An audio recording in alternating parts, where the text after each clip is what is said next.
Canada alerte, le Rwanda devient dangereux pour les voyageurs. Africa Flashes, chers auditeurs, bienvenue. Aujourd'hui, nous plongeons au cœur d'un signal d'alerte diplomatique qui en dit long sur l'évolution de la sécurité dans la région des Grands Lacs. Le gouvernement du Canada vient de mettre en garde ses ressortissants contre les risques de voyager au Rwanda. Ce pays, souvent vendu au monde comme une vitrine de stabilité et de modernité à travers sa campagne mondiale Visit Rwanda, fait face à un contraste saisissant entre l'image projetée et la réalité vécue par les habitants comme par les visiteurs. Entre tensions frontalières avec la RDC, risques accrus de criminalité et instabilité politique sous-jacente, une question brûlante s'impose. Le Rwanda est-il en train de perdre le contrôle de son récit international? Analysons ensemble les signaux faibles et forts de cette transformation, leurs implications pour les voyageurs, pour la diplomatie canadienne, mais aussi pour les Congolais et les Africains qui observent ce revirement avec beaucoup d'attention.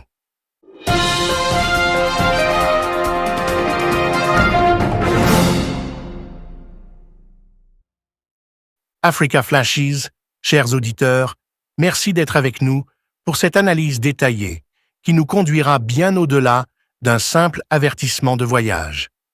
Car lorsqu'un pays, comme le Canada, partenaire diplomatique de longue date de Kigali et acteur influent au sein de la communauté internationale, choisit de rehausser le niveau d'alerte concernant le Rwanda, ce n'est pas anodin. Cela reflète à la fois une perception de danger croissant et une reconnaissance implicite que la narration soigneusement contrôlée par Kigali ne suffit plus à masquer les fissures qui s'élargissent. Le premier élément à relever dans cet avertissement concerne les zones précises déconseillées par Ottawa. Les districts de Rubavu et de Rusizi, deux régions frontalières avec la République démocratique du Congo.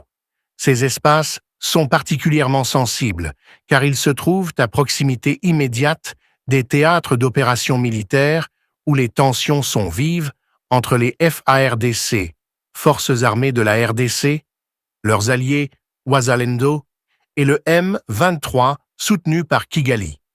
Les heurts, embuscades et affrontements dans les zones de Masisi, Nyiragongo et Rutshuru trouvent leur prolongement psychologique jusque de l'autre côté de la frontière. Ainsi, pour un pays comme le Canada, conseiller à ses citoyens d'éviter ces zones revient à admettre que le Rwanda n'est pas en mesure de garantir la sécurité sur l'intégralité de son territoire.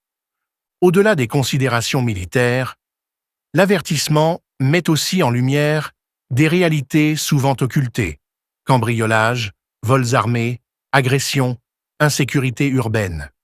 Kigali, souvent décrite dans les médias occidentaux comme une capitale propre, ordonnée et sûre, se voit ici rattrapée par une autre réalité, vécue par les habitants et désormais signalée aux voyageurs. Les recommandations canadiennes, éviter de se promener la nuit, se méfier dans les hôtels, ne pas exposer ses biens de valeur, rappellent étrangement celles émises pour des capitales africaines traditionnellement perçues comme instables, à l'image de Kinshasa ou de Lagos. Or, c'est précisément contre ce type d'image que Kigali a bâti, depuis plus d'une décennie, une intense stratégie de communication. L'ironie est cinglante. Alors que le Rwanda investit des millions de dollars dans sa campagne Visit Rwanda, apposant son logo sur les maillots d'Arsenal et du Paris Saint-Germain, vantant ses gorilles de montagne et ses paysages volcaniques, les chancelleries occidentales commencent à avertir leurs citoyens que la prudence est désormais de mise. C'est une fissure dans l'édifice soigneusement construit par Paul Kagame et son appareil de communication. Car l'enjeu n'est pas seulement touristique, il s'agit aussi d'investissements étrangers, de confiance diplomatique et d'image internationale. Le fait que le Canada un pays qui compte une diaspora rwandaise influente et qui fut très actif dans les suites du génocide de 1994, prenne une telle position traduit une inquiétude profonde. Il ne s'agit pas seulement de protéger ses citoyens, mais aussi de préparer le terrain diplomatique à une redéfinition des relations bilatérales. D'autres pays suivront-ils? L'Union européenne émettra-t-elle des avertissements similaires? Les États-Unis, déjà critiques vis-à-vis du rôle du Rwanda en RDC, saisiront-ils cette occasion pour resserrer la pression sur Kigali? La mention explicite des frontières avec la RDC dans l'alerte canadienne est révélatrice.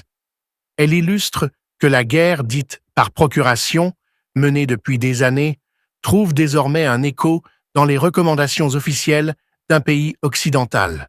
Cela valide indirectement ce que les Congolais dénoncent depuis longtemps: l'implication du Rwanda dans les violences qui ravagent l'Est du Congo. Quand le Canada conseille d'éviter Rubavu et Rusizi à cause de la proximité de groupes rebelles, il nomme sans nommer, ce sont bien les dynamiques de la guerre au Kivu qui rejaillissent sur la stabilité rwandaise. Un autre aspect crucial est celui de la diplomatie de façade. Le Rwanda a bâti son soft power sur une idée de sécurité et de modernité exemplaire. Des conférences internationales y sont organisées régulièrement, du Commonwealth Heads of Government Meeting à des sommets africains. Mais si les voyageurs étrangers commencent à considérer Kigali comme risqué, ce positionnement pourrait s'effriter rapidement. L'image d'un Singapour africain perd de sa force quand des pays développés déconseillent à leurs ressortissants de s'y rendre. Pour les Congolais, cet avertissement résonne comme une confirmation. Depuis des années, ils alertent sur le double visage du Rwanda. Vitrine impeccable d'un côté, ingérence meurtrière de l'autre. Que le Canada, réputé pour sa prudence diplomatique, publie un tel message, c'est un signal que la façade craque et que la communauté internationale n'ignore plus complètement la réalité. Enfin, cet avertissement a aussi des implications économiques directes. Le secteur touristique rwandais, fragilisé par la pandémie de Covid-19, avait entamé une reprise grâce à la promotion internationale. Si les pays émettent des avertissements à répétition, les flux de voyageurs, déjà modestes, pourraient s'amenuiser encore davantage. Cela aurait un impact sur les recettes de l'État, sur les communautés locales dépendantes de l'écotourisme, mais aussi sur la crédibilité des contrats signés avec des clubs européens pour promouvoir Visit Rwanda. En conclusion, chers auditeurs d'Africa Flashes, cet avertissement du Canada est plus qu'une simple note de prudence pour ses ressortissants. C'est un révélateur géopolitique, une fissure dans le récit officiel du Rwanda, et un signe que la communauté internationale commence à reconnaître, même timidement, les risques liés à la politique de Kigali. Derrière les conseils pratiques, ranger son passeport, éviter les marchés la nuit, ne pas résister en cas de vol, se cache une réalité plus vaste, celle d'un pays où l'image et la réalité s'entrechoquent de plus en plus violemment. Et cette contradiction, tôt ou tard, aura des conséquences diplomatiques, économiques et stratégiques pour toute la région des Grands Lacs. Ce qui frappe, chers auditeurs, lorsque l'on observe le Rwanda à travers cette alerte canadienne, c'est le contraste saisissant entre l'image internationale du pays et ses réalités intérieures. Pour comprendre la portée d'un tel avertissement, il faut revenir sur l'histoire récente du Rwanda et sur la manière dont son régime a construit un mythe de stabilité après le génocide de 1994. Paul Kagame et son entourage ont su séduire les chancelleries occidentales avec un récit de renaissance nationale. La fin des divisions ethniques, la modernisation économique, l'ordre et la discipline. Ce récit a longtemps été pris pour argent, comptant par des partenaires comme les États-Unis, le Royaume-Uni, la Belgique, la France ou encore le Canada. Mais ce récit commence aujourd'hui à être fissuré par des réalités que l'on ne peut plus masquer. L'alerte canadienne ne surgit pas dans un vide diplomatique. D'autres signaux avaient déjà émergé. Les États-Unis, par exemple, ont multiplié les déclarations officielles critiquant le rôle du Rwanda dans l'est de la RDC. L'Union européenne, bien qu'encore prudente, a également exprimé sa préoccupation. Même la France, pourtant longtemps accusée de complaisance vis-à-vis de Kigali, a fait entendre quelques dissonances. L'avertissement du Canada vient donc s'ajouter à un faisceau d'indices qui montre que la réputation du Rwanda, jadis quasi intouchable, se dégrade peu à peu. Il est également important de rappeler que les alertes de voyage ne sont jamais émises à la légère. Elles résultent d'évaluations croisées entre les services diplomatiques, les agences de renseignement, les retours de terrain des ambassades et parfois même les informations partagées entre alliés. Lorsque le Canada conseille d'éviter certaines zones du Rwanda, cela traduit non seulement une inquiétude sur les risques immédiats, mais aussi une accumulation d'informations alarmantes sur la sécurité globale du pays. C'est un message implicite adressé à Kigali. Vos frontières ne sont pas sûres. Votre stabilité n'est pas aussi solide que vous le prétendez. L'un des points les plus sensibles est sans doute la frontière avec la République démocratique du Congo. Cette ligne de séparation, qui devrait être une zone de coopération et de commerce, est devenue au fil des années une véritable cicatrice ouverte. Les incursions, trafics, affrontements armés et accusations mutuelles y sont monnaie courante. L'alerte canadienne met noir sur blanc ce que beaucoup savaient déjà. L'instabilité congolaise déborde au Rwanda, et inversement. Autrement dit, l'illusion d'un Rwanda forteresse, imperméable aux turbulences de la région, ne tient plus. Un autre aspect mérite d'être développé, le paradoxe du tourisme au Rwanda. Depuis plus de 10 ans, Kigali a investi massivement dans une stratégie de soft power en utilisant l'écotourisme comme vitrine internationale. Les gorilles des montagnes du parc des volcans, les paysages de lacs et de collines, la propreté de Kigali, tout cela a servi à bâtir une image idéale. Cette campagne, résumée par le slogan « Visit Rwanda », a été adossée à des partenariats coûteux avec des clubs européens comme Arsenal ou le Paris Saint-Germain. Mais voilà que des pays occidentaux commencent à dire à leurs citoyens « Ne visitez pas certaines parties du Rwanda ». L'effet symbolique est considérable, un slogan mondialement connu, confronté à sa négation dans les documents officiels de gouvernements partenaires. Cette contradiction est dangereuse pour Kigali à plusieurs niveaux. D'abord, sur le plan économique. Le tourisme représentait environ 10% du PIB rwandais avant la pandémie de Covid-19 et constituait l'un des rares secteurs capables d'attirer des devises étrangères de manière stable. Si les avertissements de voyage se multiplient, l'attrait pour les safaris au Rwanda pourrait diminuer, au profit de pays voisins comme l'Ouganda ou la Tanzanie, également riches en faune et en paysages. Ensuite, sur le plan diplomatique, car une image de sécurité dégradée ne se limite pas aux touristes, elle affecte aussi les investisseurs, les partenaires commerciaux et même les organisations internationales qui organisent des conférences à Kigali. Il faut aussi examiner les implications intérieures. Un pays qui se voit remis en question par ses propres alliés est souvent tenté de redoubler de propagande pour contrer cette image négative. Déjà, Kigali s'efforce de multiplier les récits médiatiques positifs. Reportages sur les progrès technologiques, éloges de l'ordre public, mise en avant du rôle des femmes en politique.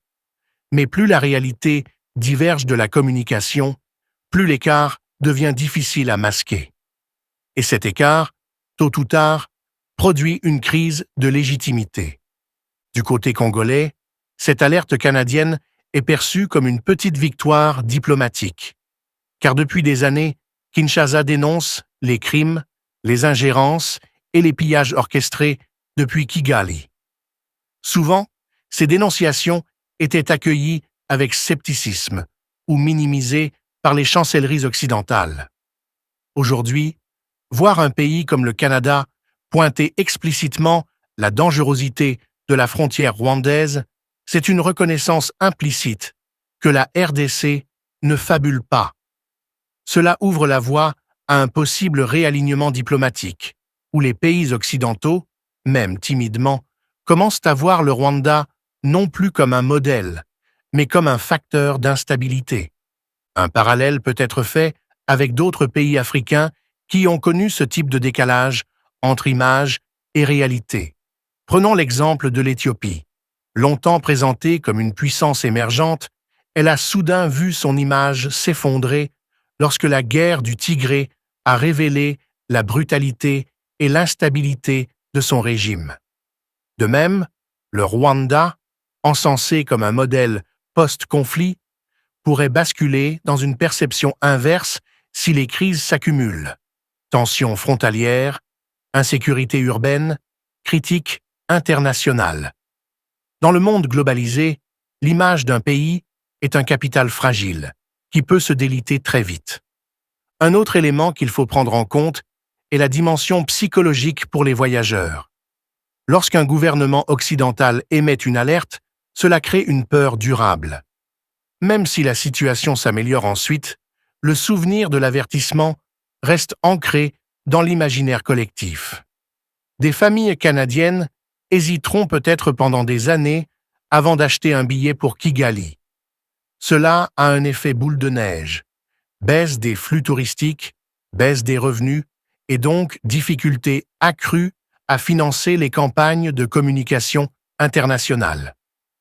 Enfin, il est crucial d'évaluer les conséquences politiques internes au Rwanda. Un régime autoritaire qui s'appuie sur la perception de stabilité peut être fragilisé si cette stabilité est remise en cause par l'extérieur. Paul Kagame, qui prépare une nouvelle phase de son pouvoir, doit maintenant gérer non seulement l'opposition intérieure muselée, mais aussi une opinion internationale qui commence à douter. Et l'histoire montre que lorsque les alliés occidentaux d'un régime commencent à émettre des critiques, le vernis s'effrite rapidement. Ainsi, chers auditeurs d'Africa Flashes, l'alerte canadienne n'est pas une simple note pratique pour des voyageurs distraits. C'est une pièce dans un puzzle beaucoup plus vaste, celui d'un Rwanda qui voit son image se fissurer, sa diplomatie se fragiliser et son avenir s'assombrir.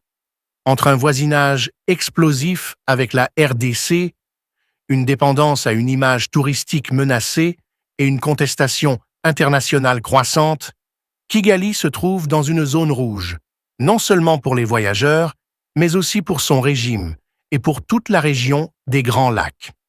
Un autre axe d'approfondissement, chers auditeurs d'Africa Flashes, concerne les alertes émises par d'autres pays que le Canada. Car si Ottawa a formalisé son avertissement de manière claire et récente, il n'est pas le seul acteur occidental à s'inquiéter. Les États-Unis, déjà très critiques à l'égard du rôle du Rwanda dans l'est de la RDC, ont régulièrement publié des notes de prudence à destination de leurs citoyens. Dans les communiqués du département d'État, Kigali est présenté comme un pays relativement sûr dans les grandes zones urbaines, mais des avertissements explicites existent quant aux frontières, aux risques d'agression et aux tensions politiques. Le Royaume-Uni, pour sa part, s'est montré longtemps plus conciliant, Kigali étant l'un de ses alliés privilégiés dans les programmes sécuritaires et de coopération. Cependant, même Londres conseille aujourd'hui à ses ressortissants d'éviter certaines zones proches de la RDC. La France, qui a longtemps gardé un silence prudent, a elle aussi mis à jour ses recommandations, en insistant sur les risques liés aux déplacements nocturnes et aux zones rurales. Autrement dit, il existe désormais un faisceau convergent. Les partenaires occidentaux de Kigali ne répètent plus aveuglément la rhétorique officielle d'un pays sûr et stable. Cet aspect comparatif est important car il révèle une dynamique. Plus les chancelleries occidentales se coordonnent, plus l'image du Rwanda se fragilise. Si demain, l'Union européenne adoptait une position commune en déconseillant certains voyages, ce serait un coup dur pour le régime de Kigali. Cela minerait non seulement sa stratégie Visit Rwanda, mais aussi sa capacité à attirer des conférences internationales, du tourisme d'affaires et des investissements directs étrangers. Un autre angle souvent négligé est celui de la diaspora rwandaise au Canada. Ottawa est l'un des pôles d'accueil de réfugiés et d'exilés politiques rwandais depuis le milieu des années 1990. Parmi eux, on trouve des opposants au régime Kagame, des journalistes, des chercheurs, des survivants du génocide, mais critiques de l'instrumentalisation de la mémoire, et même d'anciens proches du pouvoir ayant rompu avec Kigali. Cette diaspora, active dans les cercles associatifs et académiques, joue un rôle discret, mais réel, dans la construction de l'opinion publique canadienne. Elle alimente des débats, fournit des témoignages et rappelle les zones d'ombre du régime. On peut donc se demander si la vigilance accrue du Canada n'est pas aussi influencée par ce contexte, un gouvernement à l'écoute des inquiétudes de ses propres citoyens rwandais d'origine, soucieux d'éviter toute complaisance. Sur le plan régional, l'impact d'un tel avertissement ne se limite pas au Rwanda seul.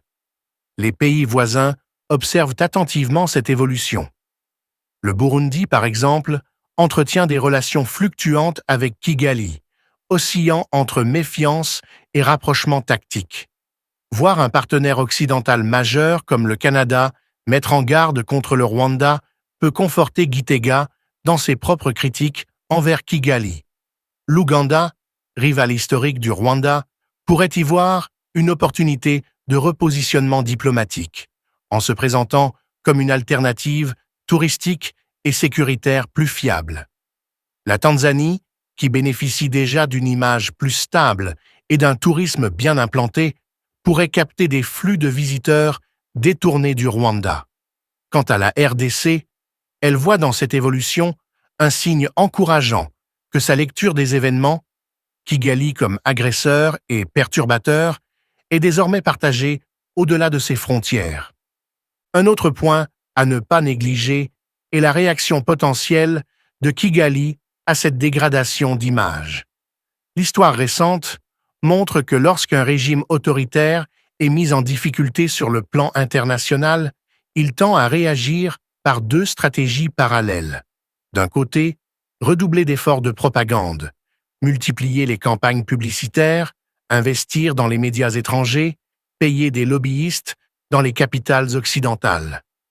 De l'autre, serrer la vis à l'intérieur en muselant encore davantage la société civile et les voix critiques, afin de maintenir une image d'ordre et d'unité.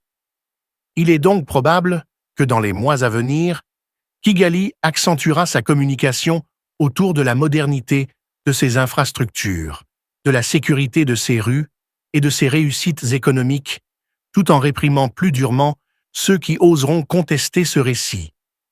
Mais cette double stratégie a ses limites, car si les avertissements s'accumulent, les investisseurs et les voyageurs ne se laissent pas convaincre par de simples campagnes médiatiques. L'opinion publique internationale, surtout dans un monde connecté, s'informe de plus en plus via des canaux indépendants. Les récits de voyageurs ayant subi des vols, les vidéos circulant sur les réseaux sociaux, les témoignages des ONG, tout cela finit par construire une image alternative qui échappe au contrôle de Kigali. Enfin, élargissons l'analyse aux implications géopolitiques. Le Rwanda a longtemps bénéficié d'un soutien tacite des puissances occidentales en raison de sa position stratégique dans la région des Grands Lacs, mais aussi de son rôle dans certaines opérations militaires africaines, notamment au Mozambique ou en Centrafrique. En apparaissant comme un fournisseur de sécurité à l'étranger, Kigali justifie ses alliances. Mais si sa propre stabilité intérieure est remise en question, sa légitimité comme exportateur de sécurité s'effrite. Comment continuer à se présenter comme modèle de discipline militaire et de contrôle quand ses propres zones frontalières sont jugées dangereuses par des pays partenaires? La conclusion, chers auditeurs, est claire. L'avertissement canadien n'est pas seulement un incident isolé, mais un signal, parmi d'autres, qui annonce un tournant. L'image du Rwanda comme havre de stabilité et destination sûre vacille. Les partenaires occidentaux commencent à lever le voile sur les contradictions entre le récit officiel et la réalité du terrain. La diaspora rwandaise en exil, les pays voisins et la RDC en particulier observent ce glissement avec un mélange d'espoir et de prudence.